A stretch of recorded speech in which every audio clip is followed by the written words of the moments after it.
what's happening after a post breach. So you have an organization, it's been breached, and they want to understand what happens. Now, usually this is where a forensics engineer comes. On average, a threat, a targeted attack remains undetected in our infrastructure from 6 months to a year. Who was patient zero? How did the attackers move in the infrastructure? What were they after? And also we want to give recommendations.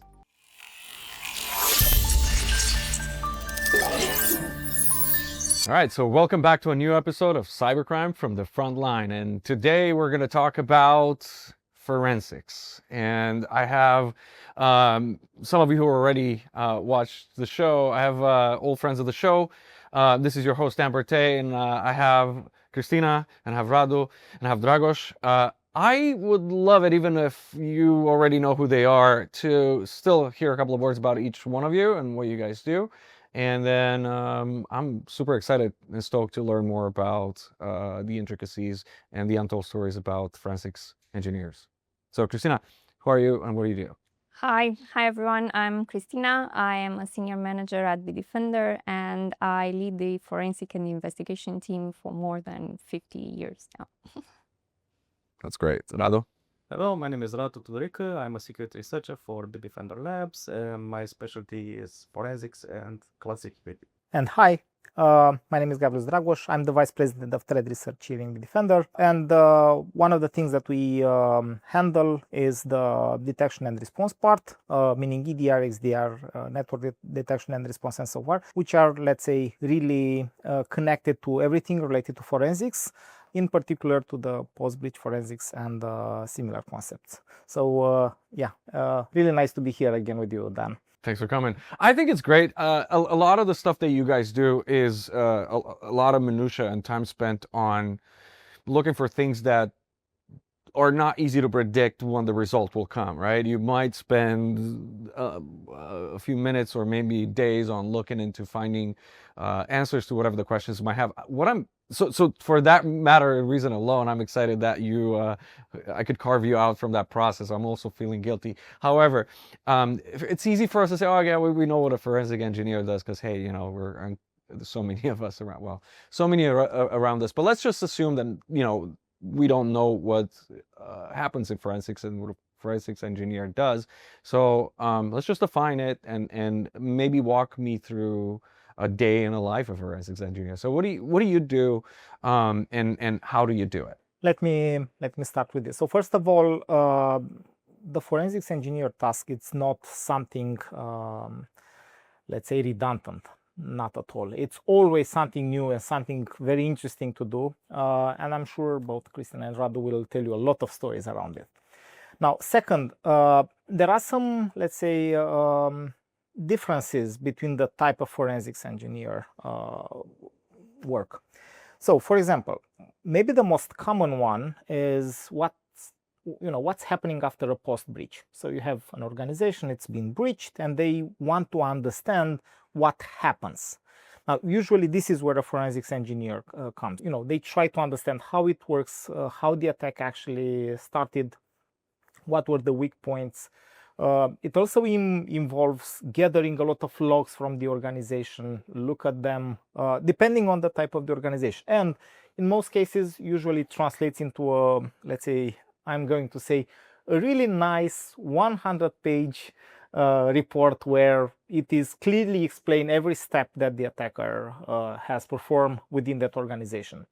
By the way, at this point, there are, let's say, a couple of interesting questions that the organization will ask. The first will always be, what happened?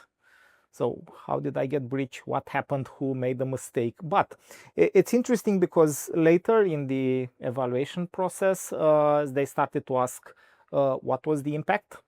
So, okay, I understand what happened, but tell me exactly what was damage. Did they steal anything? Did they encrypt anything?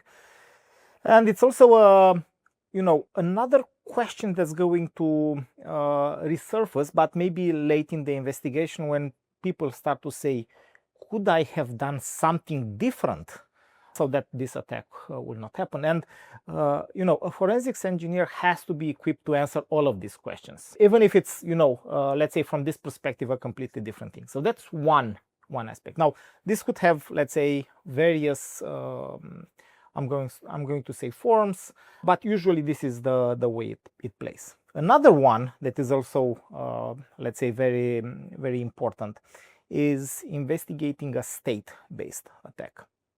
Now that's a little bit different. Now it's a little bit different because you're not going to have the entire set of data that you could have with an organization. So, if an organization asks you, I want an investigation from your part, there is an NDA that's going to be signed, and based on that NDA, you're going to get access to some data. So if you say, I want the log from that location, I want the log from that location, you're going to get. If it's a state-based attack, then you're not going to have all of the pieces. You're going to have some pieces, maybe some smaller where you need to provide some information, but not the entire thing. And you constantly need to work with the law enforcement for this. So you provide some information, send them to the law enforcement. They correlate some things there, then ask you something else, and so on. Obviously, the attacks are more complex, and sometimes they also require, the law enforcement to be part of a different part of the investigation that, involves, searching for certain individuals, having access to some servers that are, outside your jurisdiction, and so on. So that's a little bit different from this perspective. And there is also a third one. Forensics engineer, I'm going to say like a cat, is a curious person. And yes, and they usually prefer to search for things that happen somewhere, which, in a more, let's say, standardized meaning is called threat hunting. So it's when you start to search, look into a lot of events and see, did something happen here where I heard about this new technique, let's see if someone has tried to use it, and so on. Usually the overall result is that once you identify something that is suspicious, you go to that entity, which pretty much translates into going to one of those two previous cases that I presented. But overall, in terms of how things are, let's say, splitted, I would say these are the three, let's say, major activities forensics engineer will do. Plus, occasionally, 10, 20 times per year go to different conferences, but that's a different thing. Okay, so I'll leave my colleagues to dispute what I have said up to this point. Do you agree with the three-layer approach? Yes. These are the three main pillars that we work on. And I mean, it sounds silly, but really, I'm really curious of we kind of decided that we're going to talk about the day in the life of a forensics engineer, but really, how does it look like? Like, how do you go about? And I have an additional question, actually. Is every investigation a successful investigation? No. Okay, so because I think the assumption is that most of them are. Most of them are, but not.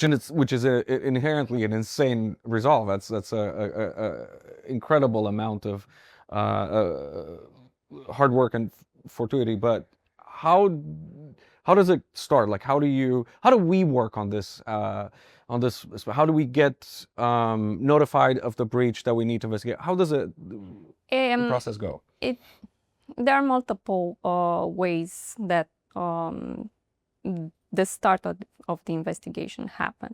Either there is a company which got breached and they found out, it's a very obvious result, like they have all the files encrypted, right? They know they got breached.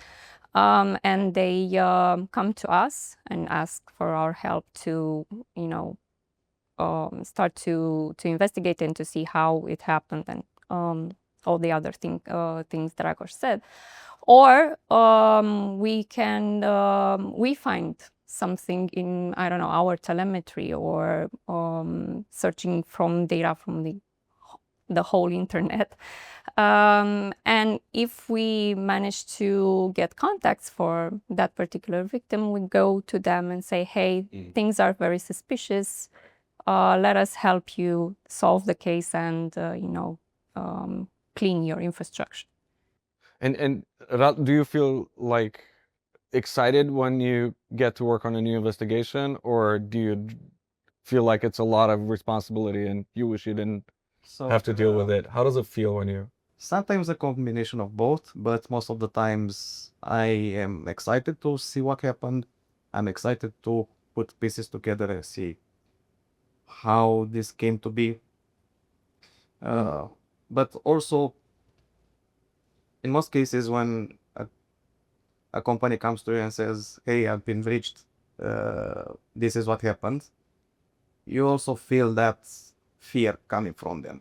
And you also need to manage that yourself so you don't get sidetracked into other things. There's a sense of urgency, and then you feel the pressure as well.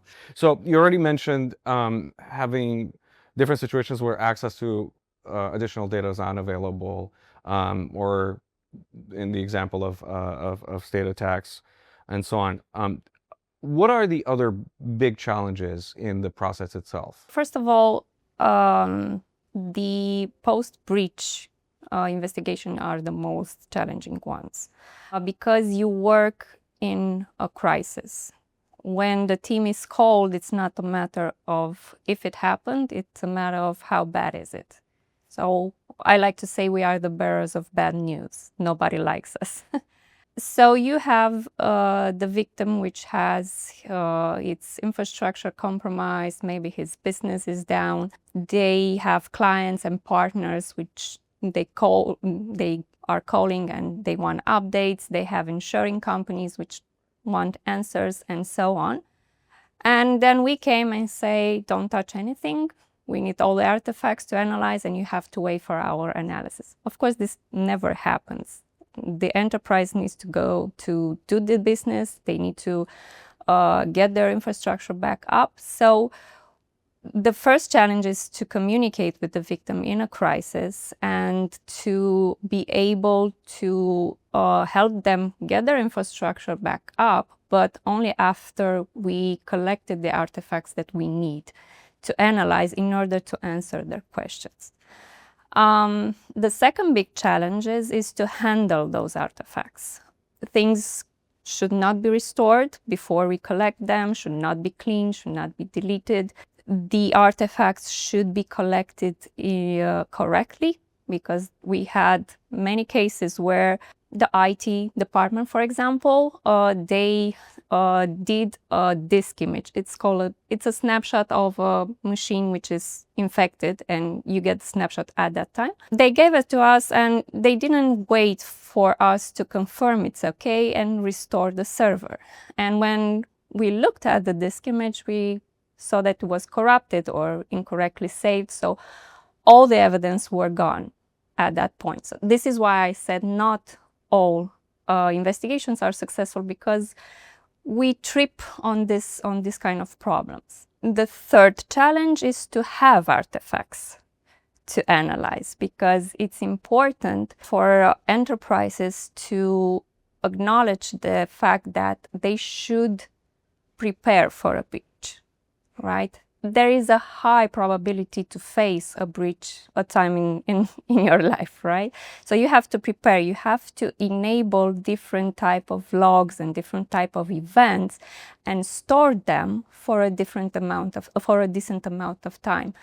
Because on average, a threat, a targeted attack remains undetected in our infrastructure from 6 months to a year. On average. So if you want to know how the attack started, you have to have evidence at least for 6 months. So we know that some of the artifacts are very verbose, but you have to have internal procedures that prepare you for such an event. And well, lastly, we have to convince the victim that it has security gaps that should be handled, right? So 100% of the time, an attack is not successful due to just one mistake, one misconfiguration, one click. It's due to an entire series of mistakes across all the infrastructure. And we get that some of the security gaps cannot be fixed because of some business specificity, but it's not all of them. You have to know what security means in these days. Enforcing, for example, 8-character password, it's not enforcing a strong password today, right? So they have to acknowledge that they have some problems and they have to solve the problems. And if they have a security gap that cannot be fixed because that's their business, they have to monitor very well the critical spaces where that security gap is impacting, right? If you have an open door, you have to guard the spaces that can be accessed from that door. And sometimes not all of them understand this. And we investigate a thing, we give them some recommendations, and 3 months later, there's another attack, same mistakes, same issues, and so on. So we were talking about you make great points, and I think talking about the Swiss cheese model, where there's a series of events that facilitate an attack. I was wondering to ask you guys what you would prefer best, to have an organization has all the ducks in order and everything is right and the infrastructure is perfectly secure, or would you rather have them know what to do in case of a breach? First or the second? The second one. The second one. Okay. Enabling logs. Enabling logs, and don't turn off the server. That's great. And I was wondering if if you had a. Yeah. So obviously, from a strictly technical point of view, I do think that enabling logs as much as possible will definitely help. But I would also like to add another dimension, which is the human factor. And by the way, sometimes there is another thing that happens during an investigation. Some of the persons from that company start to feel guilty because of the attack, maybe afraid that they might lose their job, depending on what is the impact of that attack. And that particular guilt could actually impact the entire investigation. That person might be, let's say, a little bit reluctant into providing certain type of information that might not necessarily involve him, but maybe showcase that that person has performed some sort of mistake or something. And this actually is a problem. And it's not necessarily a problem from a forensics engineer perspective, but it is a problem from an organization perspective. And just like Cristina said, an organization that expects that no breach will ever happen. Okay, and because they expect that no breach will ever happen, they immediately assume that if a breach happens, somebody from within the organization is guilty for this. And having this kind of mentality could actually, in time impair an investigation, because people might be careful on what they are saying, what kind of logs they are providing, or give you the wrong information. Yeah. So absolutely. So these are some great tips, and I think I'd like to just highlight how important, to your point and experience in this, they are. First off, even though you could assign blame to a particular individual or another individual in the organization, that is never the main focus as you're trying to get to the bottom of the investigation and mitigating the risk, as well as understanding the fact that it's not a matter of if, but when a breach might occur, and the implications and how to properly process the event by making sure the artifacts are preserved. So, and then trying to remember the lessons and the learnings of a potentially previous investigation, like you said, where attack, pardon me, and so a future one has the organization a little more prepared. So these 3 items alone would just improve organization's posture, but also your work immensely, right? Okay, so that's great. And I was wondering, okay, so the event has happened. We're a post-breach situation. What are we doing next? What's going on? Okay, so mainly we want to answer like 4 questions. Who was patient zero? How did the attackers move in infrastructure? What were they after? And also we want to give recommendations. Starting with the first, finding patient zero isn't an easy process, and most of the times we need to start backwards in time. So we start from the impacted systems, try to analyze what has happened on system number N, and then determine, okay, who was system number N minus 1, and so on and so forth until we have a skeleton of a timeline starting from a possible patient 0 until patient N. During that process, we also see things like indicators of compromise. We also see other systems that are not like part of this particular chain that are infected. So for example, an attacker coming from server A attacks server B, but also server C from that same system. And so we collect a lot of data and determine exactly, okay, how was the attacker able to do this? We also determine points in time where, okay, so on this machine, the attacker entered with an account.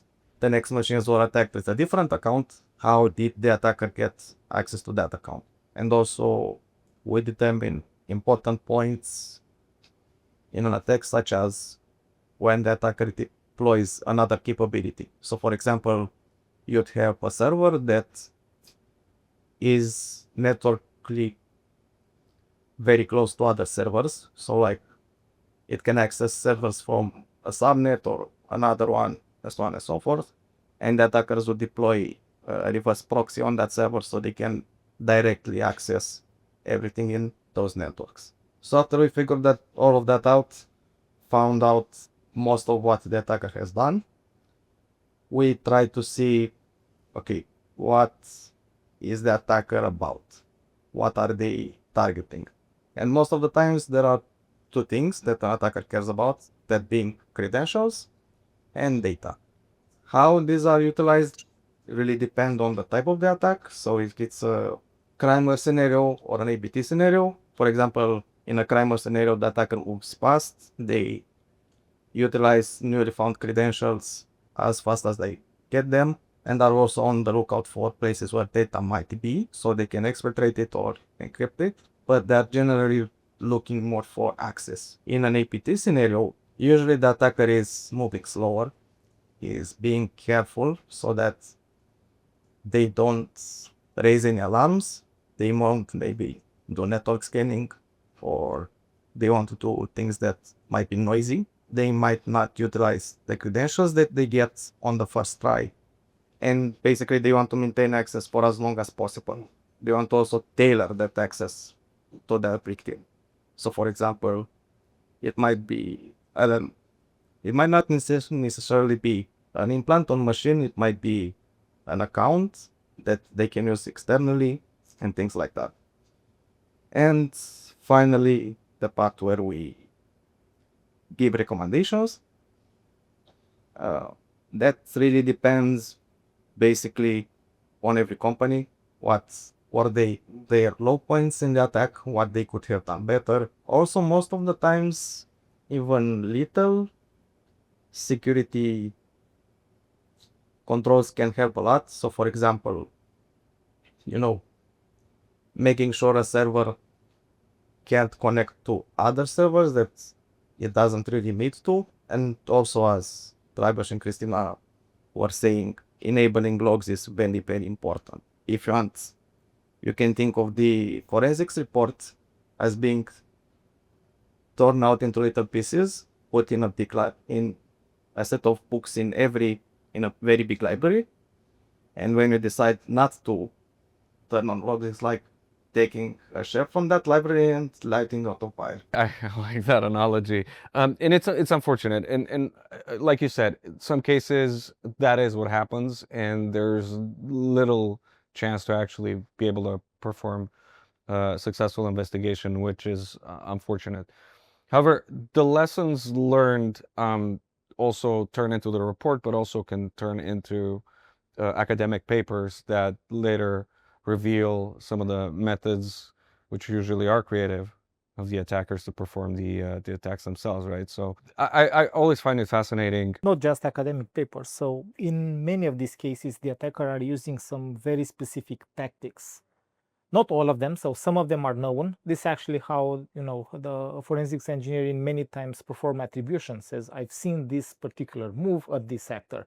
But there are always some, let's say, more particular things that they are doing, which could actually help any kind of detection technology be better, because there are some components that, maybe the guys that added the detection, the rules did not think about. Now, once they are observed in an attack, they can definitely be added there, and that information per se will also improve the detection capabilities of a product. And as I said, attribution, if this is the case. And we always choose to, if we have new information about a certain campaign or a certain threat actor, we always choose to publish that information in order to help other security researchers improve their detection mechanisms and to be able to identify the new. What about law enforcement forensics? So, depending on the scenario. So, assuming it's somebody that comes to you, then okay, obviously, in that case, you're going to discuss with the victim per se. But there are some scenarios where you identify something like an attempt of an attack that starts from a specific origin, specific let's say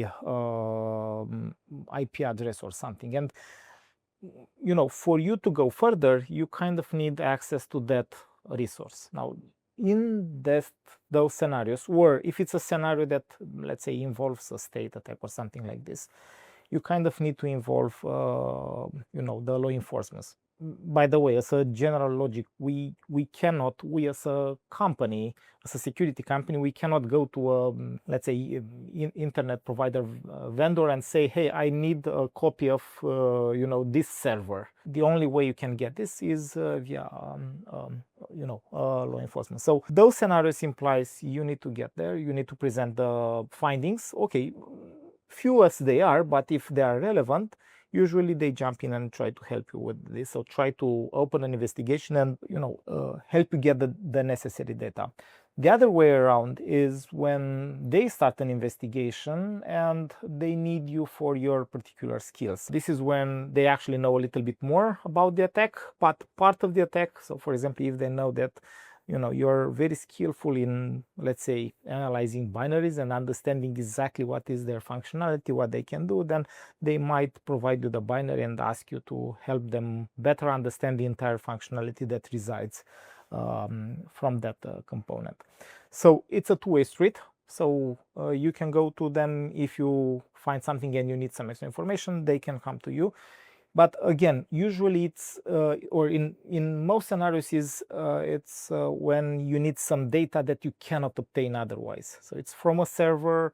So for example, if I see that a server is trying to brute force something within a company, now I would like to understand more why they are trying to use, but I don't have access to that server. Now, having access to that server, I could see the scripts that run there. I could see if they are controlled by someone. I could see any payload that potentially may be pushed if the scripts are running, what kind of exploits they are using, and so on. So this could actually provide so much more meaning into how an attack. And by the way, just to clarify, ideally, and that's ideally, a forensic will not just limit itself, a forensic investigation, to what happened within this organization. We'll actually try to expand on what happened on the attacker side. Because again, the attacker side could be how the attacker is actually pushing some payloads, but could also be if it's a post-breach investigation and some of the data were exfiltrated somewhere. Maybe we'd like to see what was exfiltrated, if they were moved from that location, how were they processed, and so on. Is it possible that also that attack might not be a sole attack on a sole organization? Then you could you can also find other victims and so on. So ideally, you can obviously start from an organization, but you would like to expand to understand the full extent of the attack. So also the attacker's part, which you cannot actually access without working with the law enforcement. And finally, to Radu's point, I think he, as you gave us the two angles, correct me if I'm wrong, but the likelihood of an APT is existing is more likely in the form of attacks towards institutions or state assets rather than organizations, probably most of the time. Maybe I'm wrong. However, how does hunting for APTs go? Well, to be honest, I think this is the most interesting process for us. As Dragoș said, we are very curious. And it's always interesting to see how the threat landscape has evolved over time and has adapted over time to new techniques and new security providers. And especially for us, since we've been here since the beginning of time together with the dinosaurs. So yeah, this is the most interesting process for us, and it has its own challenges. But identifying this sort of targeted attacks among all others is so satisfying for us. The challenges that we see today is actually the fact that lately, or a few years back, they started to blend the techniques. So back in the days, the techniques used by targeted attack, by APTs, were very different from the ones used by crimeware, the smash and grab attacks. They were highly sophisticated, highly complex techniques used against high-profile victims. But it seems that they got inspired from one another. So nowadays you see very complex techniques used by ransomware gangs and, I don't know, easy command lines that get you the information used by APTs that use living of the land tools. So it's harder and harder to set them apart. So the big challenge is to identify that targeted attack among all the other noise, as we call them. And how we do it, I think Radu is more appropriate to answer that question. So basically, we start from either looking at, for example, big international events, like maybe conflicts in an area, so we filter for that, or we look for industries that might be interesting. So for example, semiconductors, just to give a random example. Or we might start looking for techniques, how are they used, and if we see something interesting. And then what I do personally after, let's say, filtering for probable victims, I try to find a baseline. So for example, I'm looking at how a thing might be used in an attack. I try to say, okay, in 95% of the cases, it's used like sort of this. But those 95% are maybe legitimate uses. Another 3% might be crime uses. And during that process of filtering, you at some point might see a thing that looks so legitimate and so normal until you find just a little detail that's not there. This is the best way I can describe it. That's fascinating. I feel like you make it sound so easy when I know it is not.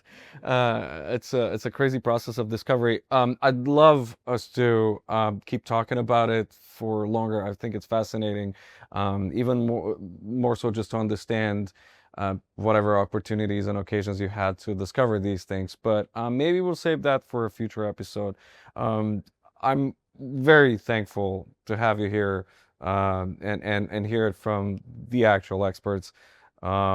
Thank you for making it to another episode of Cybercrime from the Frontline. And this was Forensics. Thank you very much, everybody. See you again on a new one.